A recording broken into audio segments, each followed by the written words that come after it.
And hello, everybody. Welcome to Prop Live, the prop and costume making Q&A live stream that I do every week. My name is Bill Duran.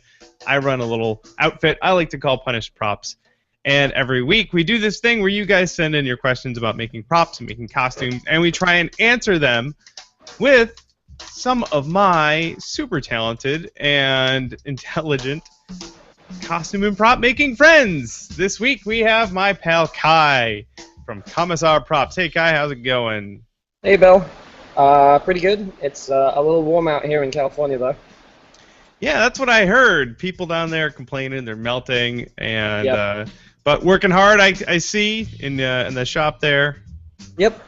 I actually just took a break to chat with you. Yeah, Have to get back to work to sculpting something. there you go. Do you have is there any current project you're working on that you can talk about? I've got a pretty cool one. I'm finishing up the Loki costume that I've been helping someone with. I built the helmet recently, and the next thing that I'm gonna start work on is actually some of the kind of chest armor and pieces like that. So, This is here's a photo of that Loki helmet, and this thing is crazy legit. The King Loki, the giant horns. yep, that the one was- from Avengers. Yeah, that one is pretty rad. I gotta tell you, I'm impressed, man. For those of you who aren't in the know, Kai is from Commissar Props. If you look up Commissar Props on Facebook, you'll find him. That's KOMMISSAR. Go give his page a like. You'll want to see all the really cool progress stuff he's working on. There's your Loki. There's some more Loki stuff. There are the horns that I know you worked slaves day and night to put those things together and get them super smooth. Yep. Kai's done a whole bunch of really rad stuff. I got to hang out with him when I was in LA for some conventions last fall. Kamikaze. For Kamikaze, that's right. So here's a Monster Hunter costume Kai did that's absolutely ridiculous. Even more ridiculous that it's made out of PVC foam. Yeah. So it's basically real armor. And then here is the NCR Ranger that you did. Also super, super cool. Yep, that was the first costume I ever done that got a lot of attention actually. Well, and well-deserved attention too, because it's fantastic. Anyway, yeah. So Kai, it sounds like you're up to all kinds of stuff, doing really rad things, and I'm glad to have you on. Yeah, no, it's an absolute pleasure. I will. All right. So I've also got some stuff going on my end. And by the way, folks, if you're watching live, you can start sending questions in via the Q&A app on the Google Plus event page. So go ahead and start doing that. While you're doing that, I want to let you guys know a couple of things that I've got going on in my world. And that's Punished Props. There we go. So a lot of people have purchased an ebook that I wrote last year about making props and costumes, and I thank them, and they will be happy to know that I'm writing a new one. No, a new one. Here it is. It's called. It's a trilogy. It's a 3-part series called the Foam Smith Trilogy, and you can see down here, Kai, I've got the Foam Smith that I made. Nice. And that's actually that's Kai's old roommate, Will, my new shopmate. I made a little silhouette of him hammering a piece of foam floor mat. I figured that was appropriate. I also gave him just a little bit more bulk in the shoulders, too. Don't tell him I said that. I think that's kind of fun actually. You got to meet a whole bunch of us. You've known Will for a bit, but I got to meet you for the first time when we hit Kamikaze. And then pretty soon after that, Will and Taylor moved, and you guys stole them. That's right, I did. Yep. Yep. Yeah, my plan is coming together. Yeah. Anyway, folks, I'm writing this new ebook. The first part will come out next week. It's going to be all about designing, templating, and fabricating armor pieces from EVA foam. So be on the lookout for that. If you want to make sure you don't miss it, you can go to punishedprops.com, and there's a form to join my mailing list. That will get you all the relevant information that you need when it comes out. The other thing I got going on to talk about here is a new video that I did. Again with Will. I do everything with Will and Taylor now, just because they're always around, and because they're fantastic people. But you can't get rid of them now. No, I can't. They're stuck with me. I did a video with them. Will needed a new, not a new. He needed a life cast done of his face so that he could sculpt a helmet on it. So we did one using a slightly cheaper method, using alginate instead of something like silicone. And I made a video of it, and it's lots of fun, and there's all kinds of poop jokes in it. So people should go to punishprops.com. You'll see it's the first post there. You can go check it out and watch us be goofy and learn something while you're at it. And that's it. That's all I've got, folks. Kai, how do you feel about answering some people's questions? It depends how personal they are, but all let's right. keep it a will. People tend to keep them fairly platonic, so I wouldn't worry. Yeah? I wouldn't worry too much. I don't know about that. All right. First question came in earlier today on my Facebook page. This one comes from Mikhail, who's a frequent questioner. This question's about Pepakura. Kaya, have you done much in the realm of Pepakura? I've done a little, yes. All right. I actually prefer to sculpt things rather than papercraft them.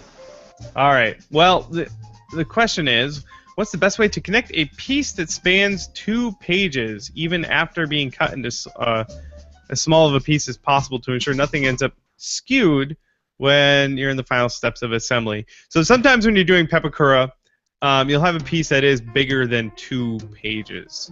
Yeah. Or bigger than 1 page, and it goes across 2.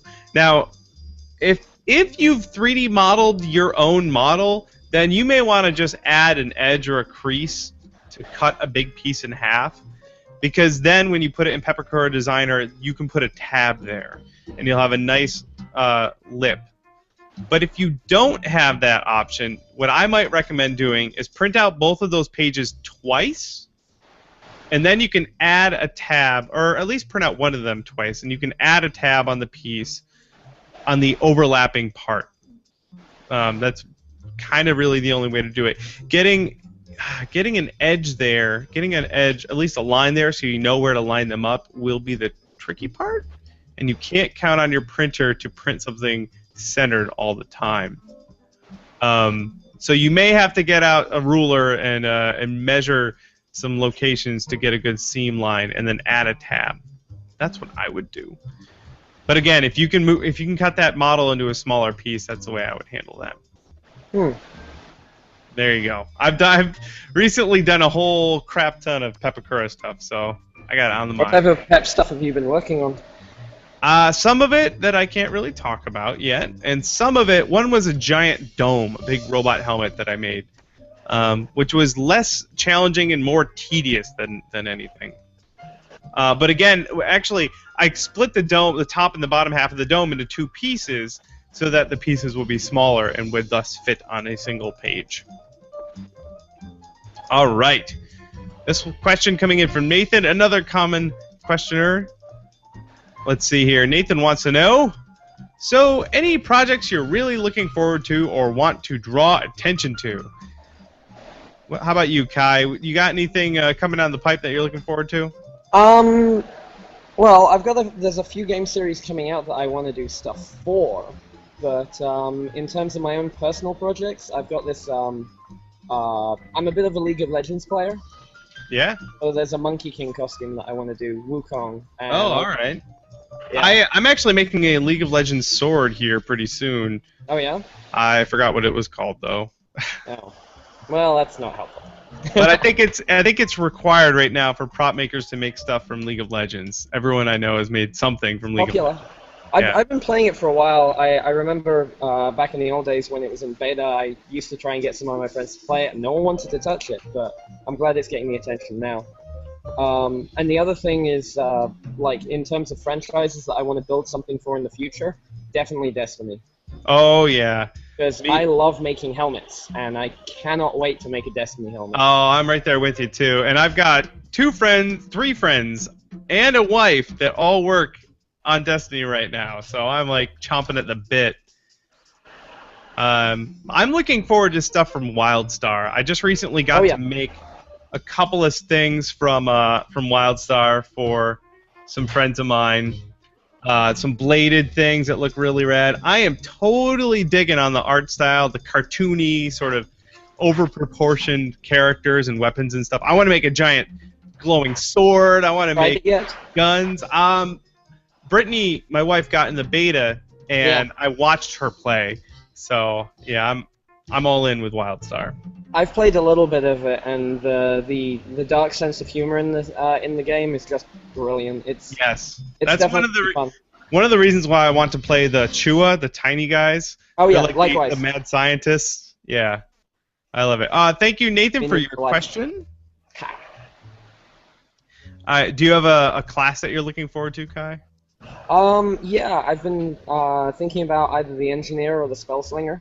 Those two are both really appealing to me, but a little Chua engineer sounds like a whole lot of fun to me. Oh yeah, with crazy deadly robots. Yes, I want to make one of those robots. That's like one of my all-time favorite things that I want to make from that series would be a robot, and then it can sit right there and live in my office. In the Exile games, or like the Exile areas, you encounter these cute little retarded-looking weird. The plant potato things. Yeah. And I'd love to sculpt just like a potato that's like, you know, as big as my hand, just as a little guy, and like cast it in something. Yeah. Well, Brittany would buy those from you because she was cackling with delight when she was playing with those guys. Yep. All right, let's grab another question before we just talk about WildStar for the next half hour. This one's from No One's Designs. If you could send a message back in time to when you first started prop and costume making, what would you tell yourself? This one's deep. Yep. I would probably tell myself to go take a few night classes on running a business. That's the first thing I would do. Yeah, that's really it. I don't have a lot of regrets with what I've done with prop and costume making. Yeah. How about you, Kai? Can you hear me okay? I know there's some power tools going on. Yeah, I hear you. Okay. I think probably something like a Galaxy Quest quote, never give up, never surrender. There you go, that's it. Just totally irrelevant to costume and prop making, just... I had several times when I started out that I was like, oh god, is this really something I want to do? And I doubted myself, and I personally stuck with it, but I could have definitely done with one extra, hand on my shoulder, give me that little bit of an extra push going like, no, keep doing it. It's satisfying. There you go. I would send myself a really cryptic message, just like, don't eat the cheese. Trust me. That's fair. Yeah. All right, thank you, No One's Designs. I'm going to take another question from the Q&A app. This one's from Nick. Nick, another frequent face in our pool of friends here.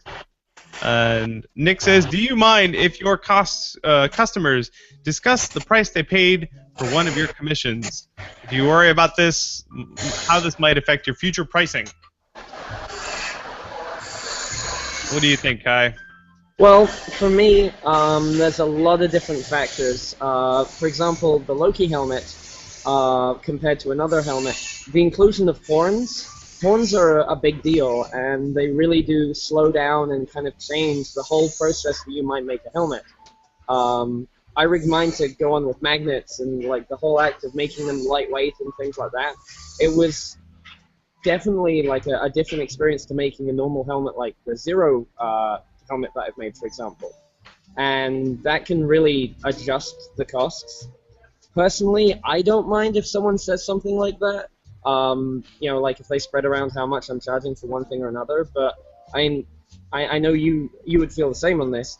There's a very big difference between selling a kit that you've already got a mold of and you're selling copies of, and someone contacting you for a brand new helmet that you have to spend all of the hours sculpting and molding. And so there is a big price difference between those two. Yeah, there definitely is. I personally, I don't tell other people what I charge for things. That's between me and the client. If the client wants to say how much they paid for it, that's fine with me. It's not about me keeping a secret about what I charge. It's more about not disclosing what they paid for their benefit, because I don't. A privacy for them. Yeah, exactly. I don't I want can respect that. like if someone paid me a ridiculous amount of money for a prop, I don't want to be like, oh, go talk to this guy. He's loaded. Right. Yeah. And as far as worrying about how you're charging stuff and how it might affect your future pricing, it sure will affect your future pricing. Oh yeah. And that's always a game of give and take, until you get good at pricing your stuff, or at least until you get good at finding a market that can afford your stuff. Yes. Also, the added fact is every time you make something, technically you're kind of leveling up your experience points. Yep. You're getting better at something, and Yep. it changes the price. As your skill level goes up, as the demand for your product increases, the prices increase. And sometimes that doesn't actually mean that my prices will go up. If I find that there's a certain type of style that I've worked out a way of building much, much faster, then I can charge, like my usual rate of labor for it, but I'll get it done in half the time, which means it's cheaper to a client. Yeah. And technically that means you're making more per hour doing it. Exactly, yeah. Yep, and trust me too. Like if I could afford to sell stuff for really cheap, if I had a way to do that, man, I would, because I would make way more money if I could sell more things for cheap. Yep, but it's a case of having the time to build all of those things. Yep. All right, thank you, Nick, for your question. I'm going to move on to another one that we got from Facebook earlier today. This one is for you, Kai. It's about your Amon mask. Oh, okay. This is Kyle. He says that he bought one of your Amon masks, and he said, thank you so much. Your speed and quality are both extremely appreciated. So always good to hear from a client, especially when it's praise. Yeah, I'm really happy to hear that. Thank you, Kyle. Does he have an actual question? Yes, he certainly does. What techniques and tools are the most useful to perfectly smooth out your monster clay? Oh, well, when I sculpt, temperature is important. Like when I'm blocking things on and actually starting with the shape of things, I put it on very rough. Do you still have some of those pictures of the earlier, like, in-progress Loki shots that I sent you? I'll find those. You keep talking. No worries. Okay. Yeah, so, with monster clay particularly, or any type of clay, the hotter it is, like, the warmer you get it, the more gooey it is, and the more it kind of sticks to your hands and will pull. So it becomes more elastic. But the cooler it is, the harder it becomes, and that means that you can do such tricks as if you get it cold with maybe like an upside-down compressed air pan, you can actually use sandpaper and smooth it out really, really nice. So sandpaper and a compressed air upside down helps a lot, as does the green pot scrubby stuff that you can buy at like supermarkets. A Brillo pad? Not quite isn't a Brillo pad made of like wire? Maybe, I'm not quite sure, but I know what you're talking about, the green one. Like green and plastic, and it looks like spun, thin kind of strands of plastic. Yeah. Yeah, like that stuff. You can get it on the back of some like sponge, or you can actually get it on its own. And if you get it on its own, you can actually use that, and that's a very good smoothing technique that was taught to me by a very good friend of mine called Steve Winston. I couldn't find let's see here. I've got your Amon mask, the clay. Oops, wrong thing. There's my cat. Okay, there we go. I sent them the pictures I sent you were the ones I sent you on your Facebook page. Okay, let me give it one quick second here to take a look. Alright, sorry about that. And there we go. I've got 3 images here. Oh no, holy crap! There's a whole bunch more. How did I miss all these? And come on, Facebook, work with me here. Just scroll to the top of the text there. There we go. All right, check that out. There's the Loki helmet. Yeah. And as we go through, you can see the finished product there, which looks super shiny. And this is it. This is basically we're going back in time. Yeah. So, here, let me jump back even further here. Cool. So here's the sculpt. There you go. Yeah. So that's near the completion of it. and as it's going, you'll see it slowly get lower and lower detail because we're going backwards, basically. Yeah. All right. Or actually, I could probably do it in the right order.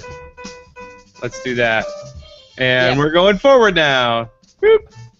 Yeah. Check that out.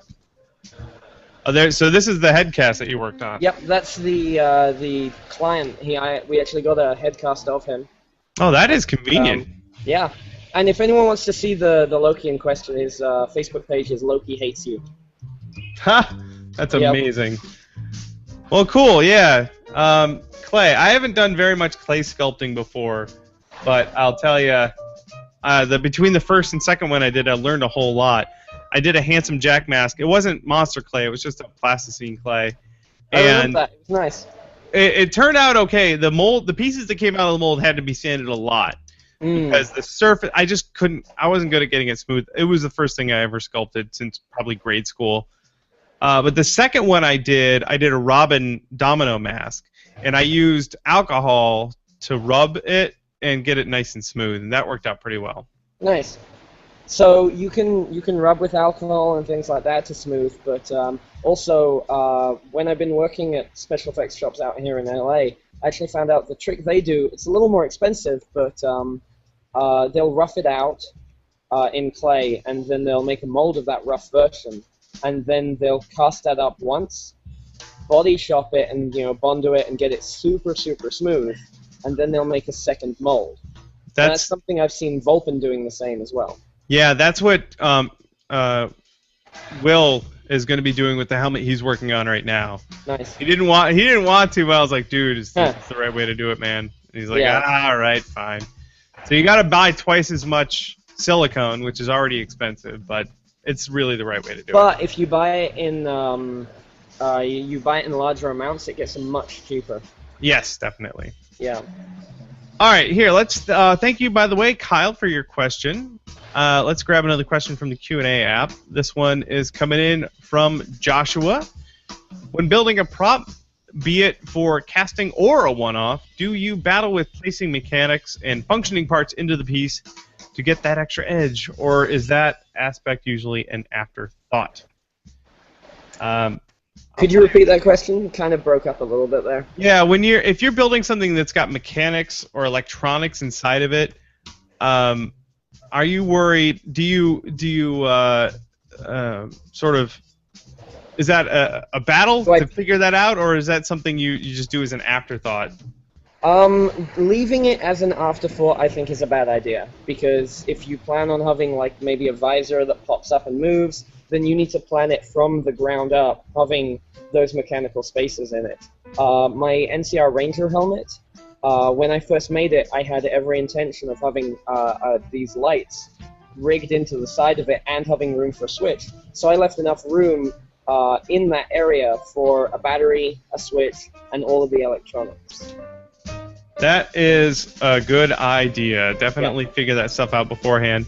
This is the plasma caster I built from Borderlands, and it has lights in it. And this is a one-off. It's all mostly MDF. So I cut these trenches in there for the wiring, and I planned out where the battery's going to go when it was kind of half-formed. And it's just a big chunk of MDF, so there's lots of room in there. I didn't have to go too crazy with it. But I did have to cut some trenches so that I could put in, let's see, there is this guy right here. There was light up parts for the scope, so I had to plan all that out ahead of time, and it paid off to do it ahead of time because it was still kind of a pain to get that to work. I also caught this gigantic spider in my shop. That was terrifying. So, yeah, thank you for your question, Joshua. Definitely plan that stuff out ahead of time if you can. Future you will thank you very much. Yep. There we go. All right, we got another one coming in here from the Facebook page earlier today. This one's coming from Sanit. He is, speaking of Destiny, working on a Warlock helmet from Destiny. Hey, yeah. Awesome. He was thinking of sculpting it out of clay, and then molding and casting it out of resin, but doesn't have a lot of time and is a little short on funds, so he's rethinking his idea. Could he make it out of EVA foam? Maybe the way that Evil Ted did his? I think he probably could. I'm going to look up some Warlock pictures. What do you think, Kyle? Or Kai. Kyle. Kai. Yeah, I think foam can work. Another good option, one of my original helmets that I done when I first started out with helmets, because honestly, helmets are kind of intimidating for cosplayers. When you build your first helmet, you're going to be kind of intimidated by it. So I feel the best bit of advice is maybe find something existing that you can use as a base. Like, for example, I got a like one of those builder helmets from like a thrift store, and I cut the brim off, and then I started building up extra pieces with Sintra and foam and things like that. And that's a much cheaper way if you're only planning on having one of them than going silicone, because that can be $200 easy on just, you know, making the mold, and then you have to cast it. I agree with you, Kai. This is the Warlock, or one of the Warlock helmets right here, and I don't know. I guess there's an empty space in there that you could see out of, but I could easily see that being done completely in foam, or like you said, building it on top of an existing helmet for sure. Yeah. So good luck with that build there, Sanit. You've got your work cut out for you. It's going to be a complicated one, but. I mean, really, depending on what kind of goals you have for making stuff, you can even go so far as, or go so cheap as to potentially make parts of it out of cardboard or cardstock, and essentially kind of do your own Pepakura. You know, you design your own Pepakura file, not necessarily on the computer, but you pattern it out of cardboard, and you make it, and you look at it and keep adjusting it, and then coat it with resin. There you go. Yeah. Some good tips. Good luck with that build. I'm looking forward to seeing how that one turns out too. So Sanit, if you're listening, make sure you let me know, because I want to see how that turns out. All right, another question from the Q&A app. Another one from Nathan. What are the largest props you've ever worked on or will be working on? Any unique problems other than transportation that you've run into? I did the sword. Let's see. I did a Monado sword from Xenosaga. That was pretty big. I haven't done anything too monstrous, though. I will tell you, I made that sword out of MDF, and it was pretty heavy by the time I was done with it. I am working on a sword from League of Legends that's pretty long, and I'm thinking that, again, it won't be too heavy, but shipping it's going to be an issue, I think. How about you, Kai? Any big props in your past or future? Yeah, I've been helping touch up a Loki stuff for a client, and we've been getting along really well with that. And that thing is, you know, a good like 5-6 feet tall. But in terms of other bigger things, I've done a few stage productions, and you know, working on something that is, you know, bigger than a table, and it's going to be a fixed display area. Those can be really, really challenging. But if you are making a big prop that's going to be a handheld prop, always plan to have it collapsible somehow. Break it down. I actually find lampposts, not lampposts, like floor lamps, the big standing tall ones. Oh, yeah. You can usually find ones that have 3 thick sections that unscrew. And if you build your prop around those, you can actually end up unscrewing different parts of it, and that way it'll fit into your suitcase. That's great. You can find those kinds of things really cheap at like Goodwill or whatever, at secondhand stores. And Craigslist as well. Oh, definitely, yeah. Because they're kind of flimsy too. Like they'll break and people just throw them out, and you can still use some of the functional pieces there. Yeah, cool. All right, I wanted to show you this, Kai, while I got you on the line. Oh yeah. So a buddy of mine, Eric, he made this Loki helmet, and he built it on there we go. A batting helmet like that. Let's see, and he specifically got the which one did he do? I don't know. Anyway, it turned out looking amazing, and it looks like that. Now, believe it or not, he did that in Worbla. That's impressive. Yeah, he has a really, really. By the way, folks who are watching, if you go to coregeek.wordpress.com, you can go check it out. But he has a really good method for finishing Warbler and getting a impressive finish on that. So it's What's his trick? checking out. He uses wood filler and a bunch. Let me see. I had it right up here. Then it went away. Let me actually. I gotta post about this because it's really fantastic. If we keep going, this is really great radio, right, guys? All right. Nice. Almost there. And it looks like he's using gesso as well. Yes, gesso. That's right. Where is it? Where is it? Stay with me. Come on, Schwartz. There we go. How to get super smooth Warbler. He uses wood filler and gesso and shellac. Nice. Lots of them too. Lots of I layers. wonder how durable that is. Like, I don't know. the problem with Warbler is unless you get it super thick, which can get really pricey in a hurry, if you flex Warbler, gesso on its own at least has a habit of flaking off. Yeah. So hopefully his method is a little more durable than just gesso on its own. I do know he puts a lot of layers on the outside of it. That's good. All right, another last one here from Facebook we've got from Adam. What are the pros and cons of using MDF versus real wood? That is to say, wood that's got a grain in it. Well, I've done a few MDF pieces, and I know you've done a lot more, actually. Do you want to go first on this one? Sure. The really great thing about MDF is that it is a consistent density throughout. So if you're cutting or shaping or even lathing a piece of grained wood, in between the layers of grain, you'll get different densities, which doesn't always, but can lead to not really consistent cuts or different consistent shaping and all that. So MDF is great because A, it's cheap, and B, it shapes super easily, and it's cheap. Did I mention it's cheap? It's really cheap.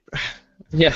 The downside is that MDF has formaldehyde in it, so you got to make sure you wear a respirator if you are kicking up a lot of sawdust using it. And it's kind of tricky to clean up the rough edges and get them nice and smooth. But I like to use just some super glue on there, let it dry, and sand it down, and that works pretty well. So there you go, MDF. I like it. Yeah, I mean, that's pretty much some of the advantages that I know of. There's a lot less. You don't have to worry about the grains in MDF for real wood. So it really depends. I mean, real wood is lighter. That's about it. Right, MDF can get pretty heavy. Yeah. All right. Let's see. Another question. Thank you, by the way. That last question came from Adam. Thank you, Adam. Another one here. We got a handful more in the Q&A app. We got about 25 minutes left to go, so we can probably get through them all. This one is from Matthew. He wants to know, what are some of the things to look for when buying an airbrush for the first time? Ooh. Double action. Always go for double action. Yep. Yeah. Really important. Single actions just aren't as effective. The double actions are a little more expensive, but if you want to get a cheap double action, then get a Pache or a Badger. And drop a little extra on a good compressor. The compressor is kind of really essential. I would say if you can, get a compressor with a tank. Yes. I like mine because I can actually fill up that tank and then take it with me and then airbrush elsewhere in the shop, which is really nice. Without a power source, I can airbrush outside if I want. I could do that. And if you suck at like if you haven't airbrushed yet, you're gonna suck at it. So either get a cheap one or borrow someone's. If you know someone with an airbrush, just borrow it and play with it. A lot of times people who are hobbyists will buy an airbrush and it will sit unused except for that one time they need it. So your friend, if you have a friend with an airbrush, they may let you borrow it indefinitely. So I recommend doing that. Yeah, the trickiest part is with airbrushing, at least that I've found, is maintaining a good schedule for cleaning it. Every time you use it, clean it. Like literally just leave it in 90% alcohol. Just leave it in a cup of it and just let that paint just come right off. Because they're very fickle sometimes, and one of the other reasons of the fickleness is you're going to have to get very used to gauging the consistency of the paint, because if the consistency is even slightly off, it'll start spitting out, or it'll go funny, or it'll clog. Yeah, especially if you're using a suction one as opposed to a gravity-fed one. I've found you could be hitting it and no paint is coming out, and either the paint is too thick or it's clogged somewhere, and there's no way to tell until you troubleshoot it. So yeah, borrow an airbrush and practice a whole bunch. Thank you, Matthew. Grab another one here. This one's from Josh. Boop, there we go. Josh would like to know how either of us came up with the names for our prop businesses. That's something I've always wondered about you, Bill. I don't know where you got your name. I will tell you, it's really, really boring.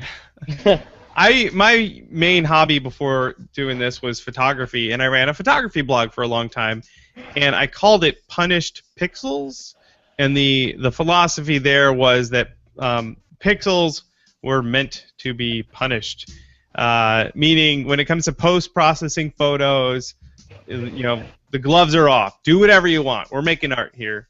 And that was kind of my philosophy for that. And then when I started doing props, I was like, oh, I need a blog for props.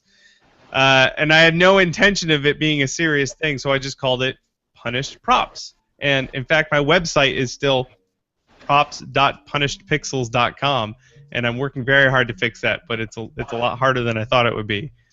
Yeah, so I just called it Punished Props, and then it turned into my business, and now I'm stuck with it. Fair. Well, for me, the very, very first costume I ever actually put together was a Warhammer 40k costume. And in Warhammer, one of the characters that I decided to costume as was this kind of Russian-style political officer called a commissar. And there was one forum, and it wasn't even a cosplay forum, that I was posting progress of what I was building on. And I originally joined it because I was a fan of... Yep, there you go. There you go. There's Commissar Kai right there. Yep. And Sweet those chops are man. not real. Those are not. That is not my facial hair. I am not capable of growing that much facial hair. But yeah, so when I was working on that costume, there was one gaming forum that I was a part of. I think I haven't been there in years. I think it was like Boot Camp or something like that. But someone already had the spelling of Commissar with a C, and my name is Kai, K-A-I. So I was like, well, why don't I just change the front letter? And much like Mortal Kombat. Yep, exactly. It makes it more extreme. And then when I was going around Comic-Con, my first Comic-Con in that costume, people were asking me, where did you buy that cool pistol, like the gun that I had? And because I made it, I was like, well, I made it. And they were asking, like, do you have a business card? And after, like, the third or fourth time that happened that day, the next day, different weapon, actually, but that's one I made later. If you go back to the other picture. And yeah, like there you go. That guy right there. The one that the girl has is the one that I built originally. There you go. That is a pretty legit looking bolter right there. Yep, the barrel of that thing is so big you could fit a Coke can down it. Ha! Yeah. So I built that, and everyone, the people who recognized it really liked it and thought it was professionally made. So I got some business cards done, and it was a snap decision at the time when I was, at home making Photoshop thing. It's like, what am I going to call myself? So I went with my net alias. There you go. Yep. Thank you for your question, Josh. Let's grab another one here. This question is coming in from Sarah. She is working on a steampunk Ursula costume for Dragon Con. It's got to be Ursula from The Little Mermaid. I think is a great idea. Badass. She is conflicted on what to make the tentacles out of. She's going for more of a bustle style, and I don't want to do stuffed fabric. Would you recommend foam, Worbla, etc.? Well, I guess it really depends on what she's wanting them to look like. If she's going for more like clockwork-powered tentacles, then that would vary quite different. And Warbler might be really lightweight and good for that. But again, Warbler's kind of expensive. Alternatively, foam is a pretty good method. Not even stuffing it. There are a lot of good ways to paint foam, ranging from painting it with this stuff called Flex Bond that you can get online, and you can cut it with water and thin it down. It creates a nice coat. You can spray Plasti Dip onto it, and you can even do some other stuff like coating it in. There was some stuff that you were using for your Skyrim armor. Yep. That was the Epsilon from Smooth-On. Yeah. As far as like the segments of the tentacles, something like this, like these silly toy snakes, you can make things like this out of foam, just overlapping things that pivot, and maybe make them so that they taper and get smaller as they go out to the tip of the tentacle, and then they could actually, sort of move and sway around you as you run around. So that might be an idea. What I might do with that is run a wire on the inside of it. Oh, so you can make it move? You can make it move, but that'll also help keep it from dragging. You could tension it, and it'll pull the tentacle up a bit.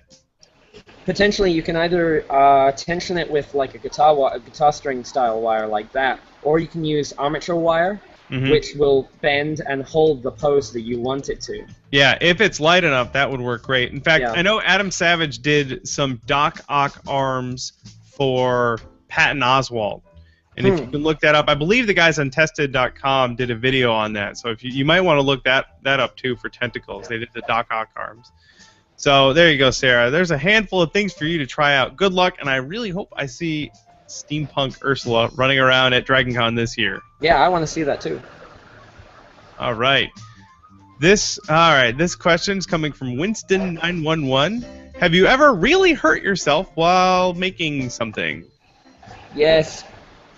Yes. What's your worst one then? Okay. I've cut my finger so badly on an X-Acto knife that I've passed out due to the shock of it. I was cleaning it in the sink, and I passed out and fell over. Oh no! Yeah. If you look through some of my pictures, don't feel you need to, but there's a picture of a chainsword that I made from Warhammer, and I was kind of whittling away to make the pommel, and I was cutting like this, and I was like, oh, this isn't working, so I put my hand on the table, and I'm still pushing down, and it's not cutting through, and then it goes, boom! I'm like, that actually hurt. Why did that hurt? And then there was lots of blood, and yeah, that was a problem. Oh no. I've managed to not cut myself too much, but burns tend to be my nemesis. Oh. I got hot glue. Hot glue. Yeah. I had a piece of fur. I was desperate to finish something for PAX, and it was like 4 in the morning, and I had a piece of fur and I put a bunch of hot glue in, and when I went to stick it on the piece, it fell on my palm of my hand. Oh. And then just napalmed the palm of my hand. I peeled it off, and I was like, well, what do? I can't just smear it off because I'll burn my other hand. So yeah, I had second-degree burns on that hand under my glove for that costume that weekend. Oh, that must have stung. Because I was high as a kite on pain meds through that entire PAX. It was a good time. Woo! That's a good way of enjoying a convention. Oh yeah. And then I had a pretty good solder burn on this finger right here, and that one was crazy because I didn't feel it. I heard it, and I was like, "Huh, what's that sizzling noise?" And I was like, "Oh God!" And there was just a hole melted in my finger. Yeah. So nothing too terrible on my end, but nothing that you want to go through on purpose. Yeah, I guess the moral of the story: always cut away from yourself. Be careful with hot glue guns. Yep. Yeah, especially. Go ahead. I was gonna say, put the hot glue on the non-mobile piece, and then put the mobile piece on top of it. Don't create a pile of napalm in your hand that you could fling somewhere. Yeah. I found there's the two types of hot glue guns, and the low temp ones are a little easier to manage. If they've got a glue stick that's about the size of like a pencil, those are usually the lower temp ones. If they're about the thickness of, they're thicker than a Sharpie marker, then they're probably the high temp ones, and they're also like this long in terms of the stick. And those are much more dangerous. They're like the cornballers of the prop world. Yeah. All right, thank you, Winston911, for bringing up those terrible memories. Yeah, right. All right, this next question is coming from Andrea. I've been using fiberglass on my patio a lot lately and have been having a hard time keeping the smell from wafting into my room. My one fan isn't working. What do you use to ventilate your work areas? I use a giant fan, and it works. I use a giant fan and a wind tunnel because the garage that I work from has 2 doorways, so I open both and just have a fan at one end and just chunk it. Cross ventilation, yeah. Ventilation is very, very important. Potentially, I guess, maybe try to keep doors and windows like closed and sealed while you're working as well. What I would say, I would make getting that fan fixed or getting a new fan a very high priority. Or if you have a garden, move a little further down the garden. Yep. Or do your crafting at someone else's house. Yeah, that's fair, right? I will tell you, I have a painting room in my basement, and that's where I have a fan in the window. I get air coming in through one side, out the window, and I can spray paint there in my house, and it works just fine. If I shut that window too early, the upstairs stinks of spray paint all night long. So that just shutting a window or turning the fan off will be enough to totally stink up your place. So get that fan fixed for sure. Thank you, Andrea. I've got a homunculus over here bugging me. Not bugging, staring at me. I got there he is. I don't know what you have a question? Are you just here to use the I have a peanut gallery. This is where I am now. That's fair. All right. Another question coming from Josh. He's getting ready to make his first mold and cast some things. Ooh, I'm wondering what are your options for the type of material that you should use? The prop is a sword handle, and I will be 3D modeling and then 3D printing to use it for the mold. I'll tell you what, I like silicone for making molds. If you have a rigid piece that you're going to cast, then silicone is a pretty darn good bet. The reason for that is it's always the hard to soft, soft to hard rule. If you want to make something that's hard at the end of it, you need to coat it in something that's soft. And if you want to make, for example, like a latex mask, then you're going to sculpt your piece or print it, and then you're going to cover it in stone, like concrete or ultracal or something like that. And then when you've gotten all the clay out of that, you put the latex in and you can peel the latex out. But you need one side of that mold, either the object that you're creating or the actual mold that's around it, to be flexible, so one will peel away from the other. There you go. Yeah. And people ask me pretty frequently if there's a cheaper alternative for silicone. Not really. If you want to do it right. Yeah. Silicone is by far the best way to do it, yes. And I would strongly encourage Rebound brush-ons by Smooth On is really good. I love Rebound 25. It's so good. Yeah. The orange stuff is the best. However, there are other ways of doing it. Some people like to put like the silicone corking from the cork guns. You can make molds out of that. You can. It's okay for small stuff or things you don't need a lot of pulls out of. Like one-offs. Yeah, but also latex. I've seen people do the same thing with latex. Yep. Many slow layers of latex. But the problem is that you've got to do it kind of fast, and that's kind of hard when it takes so long to dry. Yeah. Because latex is an organic material, and latex will slowly, or sometimes kind of quickly, shrink and then crack. So you've really got to get it done in a couple of days. Yeah. Otherwise, the latex will kind of shrink and peel away, and it won't work. So.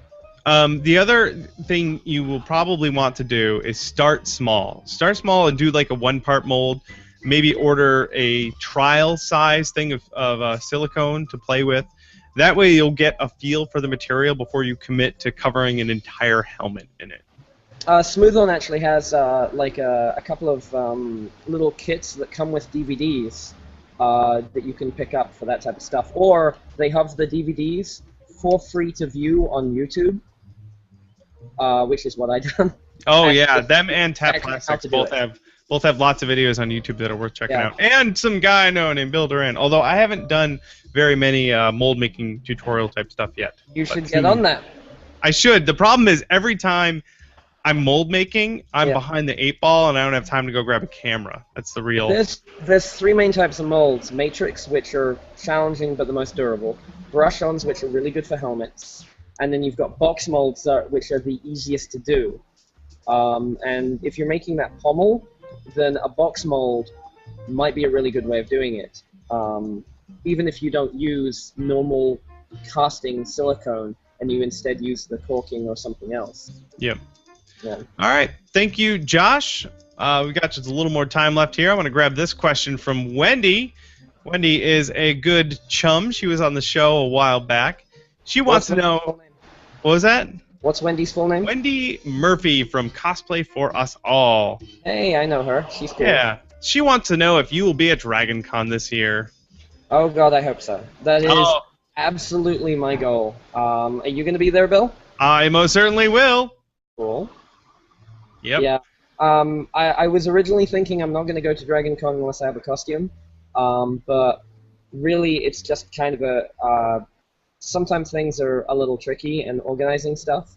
So I'm just going to try my hardest to plan to go. And if I don't have a costume, then it's not a problem. I still get to see a whole bunch of my friends. I'll get to meet Wendy and everything like that. Yeah. So that's worth it right there. Yeah. Let's go hang out with the Murphys. The Murphys and Jay. Thank you, Murphys. Or thank you, Wendy. All right. This one's from Andrew. He wants to know, how do you feel about traveling to conventions outside of the United States? I've never done that. I don't know. It's just that the option never came up. Yes, it can start to get pricey. You're right. Yep, it can get expensive really quickly. I'm not going to divulge it, but I know how much Kamui, Svetlana, pays whenever she travels to oh my goodness. Anywhere. And she always brings like 2 sets of armor with her. Mm-hmm. Yeah. She is a very, very dedicated costumer, and I know Warbler, I think, is expensive on its own anyway here, but when you're buying it in Germany, it's like 3 times the price, and she uses only Warbler on her gear. It's an intimidating amount of money. She's very, very dedicated. It is tricky. I will tell you this, though. There are plenty of conventions just above me in Canada, and at some point I would really love to just drive up there and go to some of those. So that would be neat. If I could drive there and I can just fill my car with costumes, awesome. Yeah, that'd be fun. Thank you, Andrew. This one here, another one from Sarah. Where do you find information about the business side of things, like business licenses, taxes, and that sort of thing? I will tell you that I recently talked to an accountant, and that accountant knew a whole lot more than I did, and that was a very enlightening and humbling experience. And I still have a lot left to learn, too, I'll tell you that much. Mostly just because I just did my taxes, and I did them all myself, and I probably did them wrong, but I feel like I did okay. I ended up owing quite a bit in taxes. Yep. That's the thing. If you are running a business, you're not paying into taxes during the year. You always, unless you broke even or worse, you will owe the government money, which is what I ended up doing this year, which is good news because that means I made money, which is fantastic. But then the government took a lot of it. Yeah. So Sarah, if you're worried about that stuff, definitely go talk to an accountant. Look for someone. If you have friends who are local who can recommend an accountant to you, I highly recommend that. And go talk to them in person so that they get a really good idea about what it is that you're doing.